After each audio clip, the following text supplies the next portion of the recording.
भावनगर गांव में दो भाई रहा करते थे। एक का नाम रोहन था जो बड़ा भाई था और एक का नाम सोहन था जो छोटा भाई था। बड़ा भाई रोहन बड़ा ही लालची और दुष्ट, घमंडी, मतलबी टाइप का और बहुत ही बुरा इंसान था, और सोहन वही बहुत ही सीधा साधा, भोला भाला, मासूम सा इंसान। पिताजी की मृत्यु के बाद बड़े भाई रोहन ने पूरी संपत्ति, खेत खलियान सब कुछ हड़प लिया और छोटे भाई सोहन को कुछ भी नहीं दिया और उसे बल्कि लात मार के घर से निकाल दिया।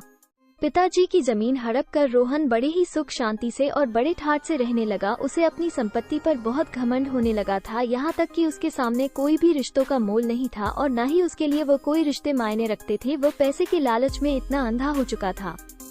और वहीं दूसरी ओर सोहन और उसका परिवार गरीबी की हालात से गुजर रहा था। उनके हालत इतने बुरे थे कि उनके पास खाना खाने तक के लिए कोई साधन नहीं था। वो 2 वक्त का खाना कैसे कैसे जुगाड़ रहे थे वही जान रहे थे और अपनी जिंदगी से लड़ रहे थे। अपनी गरीबी से बड़ा परेशान सोहन बड़ा ही दुखी और बड़ी ही चिंतन में रहने लगा और उसे कुछ भी समझ नहीं आ रहा था कि वह क्या करे कि उसके हालत सही हो जाए। कुछ दिनों के बाद दिवाली का त्योहार आने वाला था, पर सोहन बड़ा ही चिंतित था। उसे समझ नहीं आ रहा था कि वो बच्चों को कैसे खुश रखे और पत्नी को क्या ला करके दे। और वहीं दूसरी ओर रोहन बड़ी धूमधाम से अपने घर को सजा रहा था, पैसा पानी की तरह बहा रहा था। वो अपने बच्चों के लिए नए नए कपड़े, नए नए मिठाइयाँ, फटाके और पूरे घर को उसने रोशन कर दिया था। इतना पैसा वो अपनी खुशियों पर लुटा रहा था। वो अपने छोटे भाई को देख तक नहीं रहा था, ऐसा व्यवहार कर रहा था कि मानो वो अपने छोटे भाई को पहचानता तक नहीं था। सोहन की हालत देखकर सोहन की पत्नी ने सोहन से कहा कि अजी सुनते हो, क्यों ना आप अपने बड़े भाई से मदद ले लो, वो तुम्हारी मदद जरूर करेंगे। तुम उनसे एक बार कहो तो सही, कहकर तो देखो। सोहन ने लाख समझाने की कोशिश की पत्नी को कि वो मेरे बड़े भाई हैं, मैं उन्हें अच्छे से जानता हूँ, वो मेरी बिल्कुल भी मदद नहीं करेंगे। उनका स्वभाव पूरी तरह से मेरे लिए बदल चुका है। पैसों के मोह माया ने उन्हें इतना अंधा कर दिया है कि उन्हें पैसों के अलावा और कुछ दिखाई नहीं देता। वो क्या ही मेरी मदद करेंगे, बल्कि वो तो ठीक तरह से मुझसे बात तक नहीं करेंगे। फिर भी पत्नी के बार बार दबाव बनाने के बाद आखिरकार सोहन मन मार कर अपने बड़े भाई के पास मदद के लिए जाता है। जैसे ही वो घर पहुंचता है, उसका बड़ा भाई रोहन उसे देखकर समझ जाता है कि यह बड़ा परेशान है, इसलिए यहाँ आया है, और कहता है कि तुम यहाँ पर पैसे मांगने आए हो ना। मुझे पता है, अगर तुम मुझसे पैसे मांगने आए हो तो तुम अभी चुपचाप घर से निकल जाओ, मेरे पास कोई पैसे नहीं है तुम्हें देने के लिए। दुत्कार कर रोहन ने अपने छोटे भाई को घर से निकलने के लिए कह देता है। उदास होकर और अपनी गर्दन लटकाकर सोहन चुपचाप अपने घर वापस चला आया। पत्नी के पूछने पर सोहन ने जवाब दिया कि मैंने तुम्हें कहा था ना कि बड़े भैया कोई मदद नहीं करेंगे, फिर भी तुमने जिद की करा आया ना। मैं अपनी बेइज्जती क्यों, मेरी गरीबी का मजाक उड़ा रही हो तुम भी। मैं कुछ ना कुछ अपनी समस्या का समाधान निकाल लूंगा। सोहन की यह बात सुनकर सोहन की पत्नी को बड़ा दुख हुआ और वो रोने लगी और सोहन को समझाने लगी, उसे दिलासा देने लगी कि सब कुछ सही हो जाएगा, थोड़ा सा धैर्य रखिए। सोहन थोड़ी देर बैठा, उसके मन में हलचल से हो रही थी। उसे कुछ समझ नहीं आ रहा था कि अब मैं कैसे व्यवस्था करूं, कि कैसे अपना घर चलाऊं। उसका मन बेचैन हो रहा था और सोच रहा था कि कैसे मैं अपने बच्चों का पेट भरूं, क्या करूं मैं। अपना मन हल्का करने के लिए घर से बाहर निकलता है और अकेले में जाकर कहीं बैठ जाता है।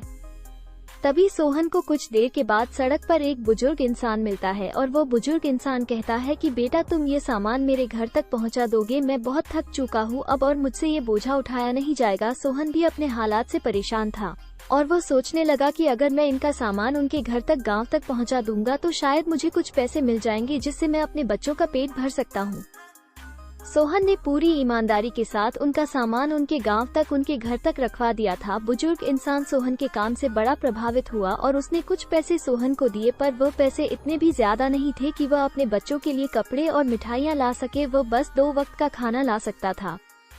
इतने पैसे उस बुजुर्ग ने सोहन को दिए थे। सोहन फिर उदास रहने लगा और वो बड़ा चिंतित हो गया। उसे बड़ा परेशान और चिंतित देखकर उस बुजुर्ग ने सोहन से पूछा कि बेटा तुम्हें क्या हुआ है, क्यों इतने परेशान हो। तब सोहन ने अपने पूरा किस्सा उस बुजुर्ग को सुनाया और खूब जोर जोर से रोने लगा। सोहन के हालात देखकर बुजुर्ग अपने घर के अंदर गया और गुड़ के 3 बड़े बड़े ढीले लेकर आया और उसने सोहन के हाथ में थमा दिए और कहा कि नदी किनारे तुम्हें 3 एक समान छोटे नारियल के पेड़ दिखाई देंगे। उसके ठीक उत्तर दिशा में तुम्हें एक छोटा सा घर मिलेगा। उस घर के अंदर तुम्हें फिर 3 बड़े बड़े आदमी दिखाई देंगे और वो बड़े आदमी तुम्हारे हाथ में ये गुड़ का ढीले देखेंगे और तुमसे मांगेंगे। तुम उनसे इन गुड़ के ठेले के बदले में उनसे चक्की मांग लेना, वह तुम्हें चक्की जरूर देंगे, क्योंकि उन्हें गुड़ के ठेले बहुत पसंद है। चक्की मिलने के बाद तुम्हारी सारी समस्याएं खत्म हो जाएगी। तुम्हारे अच्छे दिन शुरू हो जाएंगे और तुम बड़ी ही आसानी से अपने परिवार का पालन पोषण कर सकते हो और एक खुशहाल जिंदगी जी सकते हो। बुजुर्ग की बात सुनकर सोहन खुश हुआ और सोहन ने तहे दिल से बुजुर्ग का धन्यवाद किया और उनका आशीर्वाद लेकर वो नदी की ओर चल दिया। जब उसने घर का दरवाजा खटखटाया तो किसी ने कोई जवाब नहीं दिया। उसने दोबारा खटखटाया तो उसे फिर कोई जवाब नहीं मिला, पर उसे थोड़ा दरवाजा खुला दिखा और वो दरवाजा खोलकर अंदर चला गया। अंदर जाने के बाद अंदर वाले कमरे में वे तीनों व्यक्ति आराम कर रहे थे। जैसे ही उन्होंने सोहन को देखा तो उनकी नींद खुल गई और उन्होंने गुस्से में आकर उससे पूछा कि कौन है यह मूर्ख इंसान जो बिना दरवाजा खटखटाया और बिना कोई संदेश दिए हमारे घर में दाखिल हो चुका है, और हमारे घर में तुम घुसे कैसे चले आ रहे हो बिना हमारी परमिशन के? कौन हो तुम? सोहन ने बड़े प्यार से उन तीनों से कहा कि अरे भाई, मैं तो तुम तीनों के लिए गुड़ की ठेले लेकर आया हूँ जो तुम तीनों को दूंगा, जिसे तुम बड़े प्यार से खा लेना। सोहन के हाथ में गुड़ के ठेले देखकर वो तीनों का गुस्सा शांत हो गया और वो बहुत जोर जोर से हंसने लगे और खुश हो रहे थे, एक दूसरे को गले लगा रहे थे कि आज तो हमारे को गुड़ का ठेला मिला है, ये तो हमें बहुत पसंद है, तुम कितने अच्छे हो। ये सब कहकर सोहन का धन्यवाद करने लगे और कहने लगे कि भाई, तुम्हें इन गुड़ के ठेले के बदले जो चाहिए वो मांग लो, हम तुम्हें खुशी खुशी दे देंगे। सोहन ने उनसे पत्थर के आटे की चक्की मांगी और उन तीनों ने सोहन को वो चक्की दे दी और वो तीनों बड़े ही प्यार से गुड़ के ठेले खाने लगे। और सोहन से उन तीनों ने कहा कि देखो भाई, ये चक्की कोई मामूली नहीं है, चक्की जादुई है, इससे तुम जो कुछ भी मांगोगे ये तुम्हें ला करके देगी। पर हाँ, एक बात ध्यान रखना, ये चक्की एक बार चालू होने के बाद तभी रुकेगी जब इसके ऊपर तुम हरा कपड़ा डालोगे, वरना ये कभी रुकेगी नहीं, और इसे तुम्हें लोगों से बचाकर अपने पास रखना है। सोहन ने उन तीनों को धन्यवाद दिया और चक्की लेकर वो चुपचाप अपने घर चला आया।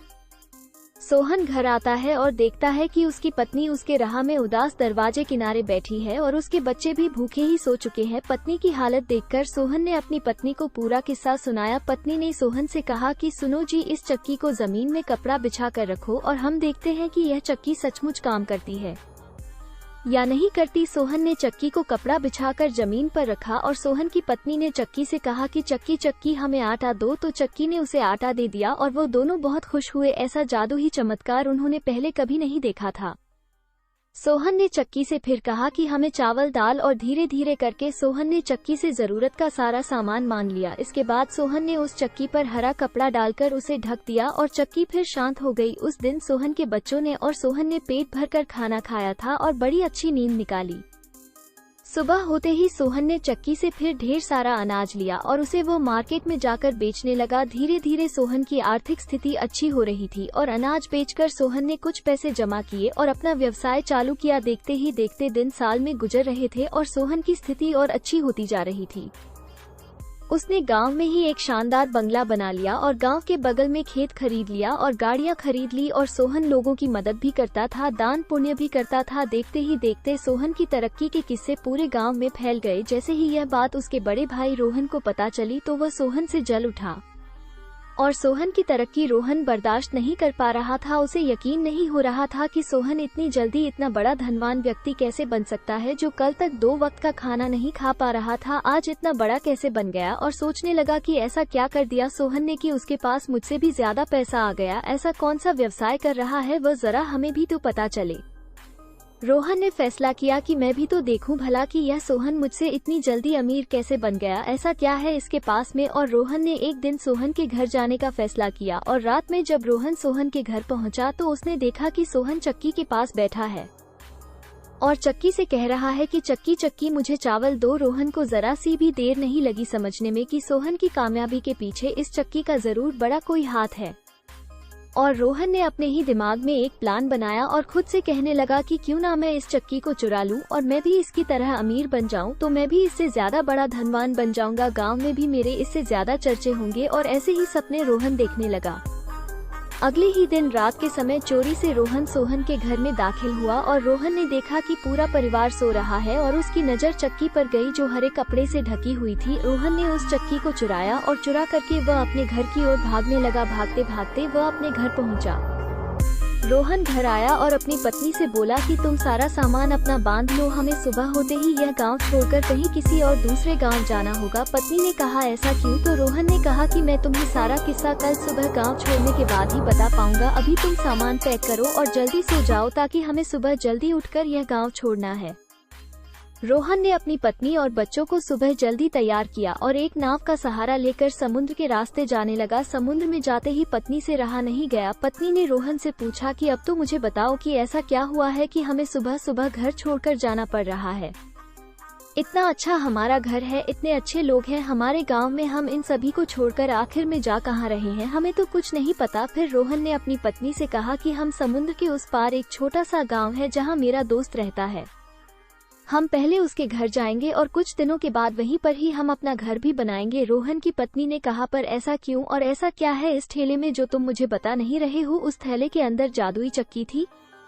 रोहन ने उस ठेले को खोला और उसमें से वो चक्की निकाल कर दिखाई। पत्नी ने बोला कि यह चक्की लेकर जा रहे हो? तो रोहन ने कहा कि यह कोई ऐसी वैसी चक्की नहीं है, ये जादुई चक्की है और इस जादुई चक्की की वजह से मेरा छोटा भाई सोहन इतना बड़ा और धनवान व्यक्ति बना है। अब मैं भी इस चक्की का इस्तेमाल करके मैं अपने छोटे भाई सोहन से भी बड़ा अमीर आदमी बनकर दिखाऊंगा और अपना पूरे गांव में नाम बनाऊंगा। तुम्हें यकीन नहीं होता तो मैं तुम्हें जादुई चक्की का कमाल बताता हूँ। जैसे ही रोहन ने चक्की से कहा कि चक्की चक्की मुझे नमक दो, तो चक्की ने नमक देना शुरू कर दिया और रोहन की पत्नी की आंखें फटी की फटी रह गई। उसे यकीन नहीं हो पा रहा था। वह सच में कहने लगी कि यह तो सच में जादुई चक्की है, हम इससे कुछ भी मांगेंगे और यह हमें दे देगी। फिर रोहन की पत्नी ने कहा कि चलो इससे हम कुछ और मांग कर देखते हैं।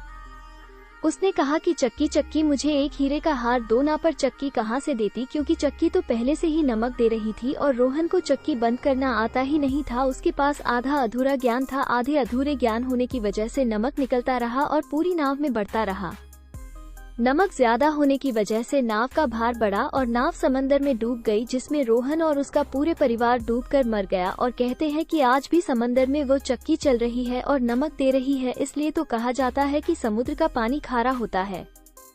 रोहन के लालच ने पूरे परिवार को समंदर में डुबो के रख दिया। वो कहते हैं ना कि लालच बुरी बला है और उसी लालच का परिणाम रोहन को और उसके पूरे परिवार को भुगतना पड़ा।